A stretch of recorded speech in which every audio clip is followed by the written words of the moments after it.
혹시 아시죠? 예.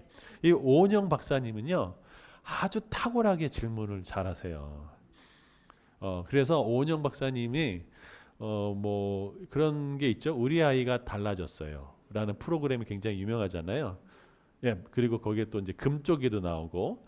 그래서 그 우리 아이가 달라졌어요라는 사실은 문제는 누구에게 있다고 얘기하는 건가요? 아이에게 있는 것이 아니라 실상은 누구에게 있다? 부모에게 있어요. 그래서 사실은 아이가 달라졌어요 얘기하지만 실상은 부모가 달라지니까 누가 달라지는 거예요? 아이가 달라진 거예요. 근데 그렇게 달라지게 할 수 있었던 것은 중요한 것이 있어요. 오은영 박사의 뭐가? 질문이 있었다는 것입니다. 실제로 한 예를 하나 보여드릴게요. 여기 금쪽이가 나옵니다. 이 금쪽이가요. 얘가 10살이에요. 10살인데 18kg예요. 여러분 이게 어떨 것 같으세요? 여러분 나는 18kg 되고 싶어요. 이런 건 아니시겠죠? 예. 여러분 이 금쪽이가 이 10세가 됨에도 불구하고 18kg가 된 거예요. 그러니까 이게 거식적으로 얘가 이렇게 화면에 나오는데 화면에 이렇게 많은 거예요. 자, 이게 보는 것만으로도 굉장히 고통스러운 모습이죠. 이게 10살이 돼가지고 애가 빼빼 마르고 거식증이 걸려가지고 아무것도 먹지 않으려고 하는 거예요.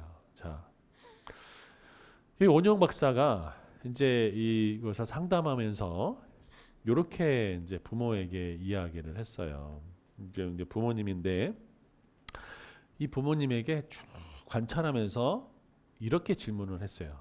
뭐라고 질문했냐면 아이가 편하세요? 라고 질문했어요. 아이가 편안하세요? 그러는 거예요. 근데 이 오은영 박사의 질문을 받고 이 엄마가 그때 갑자기 이렇게 눈물을 피 흘리면서 사실은 그렇지 않아요. 너무 힘들어요. 내가 과거에는 이렇게 했고 얘 때문에 이런 일이 벌어졌어요. 라고 뭐 했어요? 쏟아놓기 시작했어요. 사실 오은영 박사님의 그 질문, 부모에게 하는 질문은 어떻게 보면은 이 거북할 수도 있어요.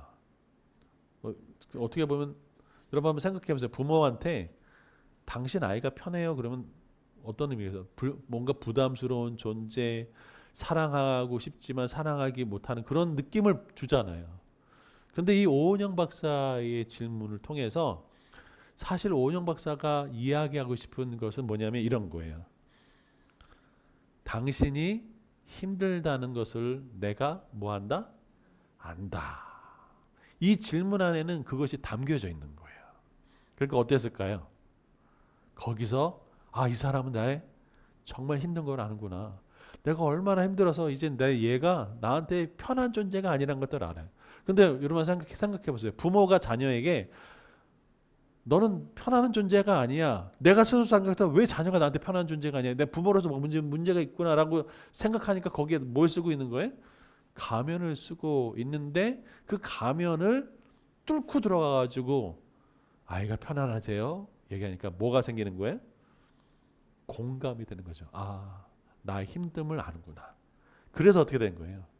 거기서 치유와 회복이 일어나기 시작하는 거예요. 오은영 박사의 이 질문법이 주목을 받는 이유가 있어요. 뭘까요? 바로 이 소크라테스처럼 어떤 사실을 기반해 가지고 상대방의 주장이나 그런 논점을 파괴해 버리는 그런 것이 아니라 공감이라고 하는 또 감정을 담아서 질문함으로써 다른 사람들에게 커다란 설득력과 깨달음을 주게 됩니다.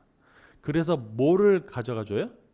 문제의 본질이 다가갈 수 있는 뭘 줄까요? 기회를 주는 것이 오은영 박사의 질문이에요. 굉장히 그래서 중요하겠죠.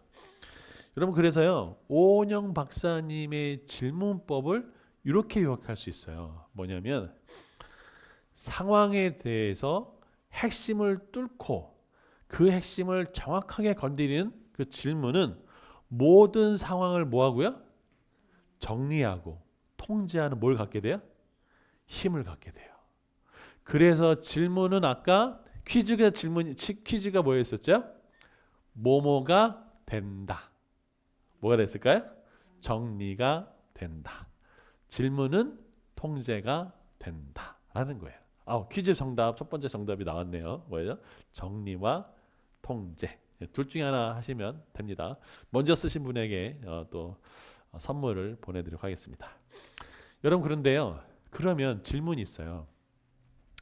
어떻게 핵심을 뚫고 그 정확하게 그 포인트, 질문을 잡아낼 수 있을까? 어떻게 상황을 정리하고 상황을 통제할 수 있는 힘을 갖게 되는 질문을 할 수 있을까? 어떻게 할까요?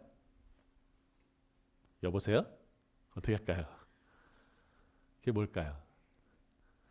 오은영 박사님이 이렇게 그 금쪽이나 이런 데 보면은 꼭 하는 게 있어요. 거기 나오면 패널들이 막 나오죠. 패널들은 막 뭐랄까요? 뭐 이런 얘기 저런 얘기 하잖아요. 그런데 오은영 박사는 뭐 하는지 아세요? 조용히 뭐 열심히 막 써요. 뭘까요? 오은영 박사님은 할 때 바로 상황과 핵심을 뚫기 위해서 이런 부분을 찾기 위해서 열심히 뭘 살펴봐요? 비디오를 열심히 살펴봐서 뭐예요? 관찰해서 살펴봐요. 이게 아주 굉장히 중요한 겁니다. 그래서 뭐가 필요해요? 우리가 핵심을 뚫기 위해서는 뭐가 필요해? 관찰이 중요합니다. 관찰. 그래서 관찰력이 그렇게 중요한 거예요. 그래서 핵심을 뚫고 나올 수 있어요. 여러분, 우리가 감성적인 질문을 얼마든지 던질 수 있죠. 오늘 햇볕이 너무 아름다워. 뭐 예를 들면 내 마음이 정말 어떻게. 우리가 어떤 이런 감정적인 질문을 던지면 상대방이 공감하는 게 아니에요. 네. 그리고 뭐에 공감한 거예요? 핵심을 건드리는 질문이 던져질 때 우리가 어떻게 하죠? 맞아 라는 말이 나온 거는 내가 뭐 했다는 거예요? 핵심을 건드려진 질문을 했다는 거예요. 이해되시죠? 그래서 질문을 던질 때 필요하다는 거예요. 그래서요. 맞아라고 하는 이 공감을 얻으려면 따뜻한 감성이 필요한 게 아니라 뭐가 필요하다고요? 정확한 분석이 필요해요. 그래서 뭐 해야 돼요? 관찰해야 되는 거죠. 그렇죠? 그래서 그러면 정확한 분석을 통해서 파악한 핵심이 있어요. 그것을 어떻게 해요? 따뜻한 말로 건네면 그것이 뭐 돼? 감동적인 겁니다. 근데 따뜻은 해요. 근데 내용이 없는 질문은 사람을 뭐 할 수 없어요? 움직일 수 없어요. 그래서 차이를 만들어내는 질문의 파워는 뭘까요? 바로 핵심을 건드리는 거예요. 핵심. 본질을 건드리는 거예요. 거기서 건드릴 때 소크라테스처럼 상대방의 어떤 논리를 파괴하고 기분 나쁘게 하는 것이 아니라 따뜻한 감정을 실어서 보내면 어떻게 한다고요? 파워가 있는 오은영 박사처럼 그렇게 사람들에게 선한 영향력을 주는 일이 가능하다라는 거죠. 자, 우리